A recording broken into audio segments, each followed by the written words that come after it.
ইউক্রেনে রাশিয়ান হামলায় ৬ দূতাবাস ক্ষতিগ্রস্ত।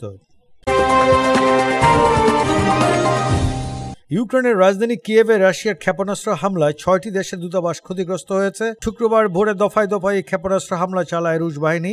এতে কিয়েভে অন্তত একজন নিহত হওয়ার খবর পাওয়া গেছে। স্থানীয় সময় সকাল ৭টার দিকে এই হামলা চালানো হয়। ইউক্রেনের পররাষ্ট্র মন্ত্রণালয়ের বরাতে আল জাজিরার খবরে বলা হয়েছে, আলবেনিয়া, আর্জেন্টিনা, নর্থ ম্যাসিডোনিয়া, ফিলিস্তিন, পর্তুগাল ও মন্টিনিগ্রোর দূতাবাস ক্ষতিগ্রস্ত হয়েছে। কিয়েভের সামরিক প্রশাসন প্রধান সের্হি পপকোর বলেছেন, হামলায় বেশ কয়েকটি ভবনে আগুন ছড়িয়ে যায় এবং একাধিক অফিস ভবন ক্ষতিগ্রস্ত হয়। পপকোর মতে, আক্রমণ চালানোর জন্য রুশ বাহিনী হাইপারসনিক কিনজাল ক্ষেপণাস্ত্র এবং ইস্কান্দার KN-23 ব্যালিস্টিক ক্ষেপণাস্ত্র সহ ৮টি ক্ষেপণাস্ত্র ব্যবহার করেছে। মেয়র ভিটালি ক্লিটসকো বলেছেন, হামলায় অন্তত ৭ জন আহত হয়েছে, যাদের মধ্যে ৪ জনকে হাসপাতালে নেওয়া হয়েছে। এদিকে রয়টার্সের খবরে বলা হয়েছে, মার্কিন প্রেসিডেন্ট জো বাইডেন ইউক্রেনকে সর্বশেষ সামরিক সহায়তা হিসাবে $1.2 বিলিয়ন প্যাকেজ দিতে যাচ্ছে।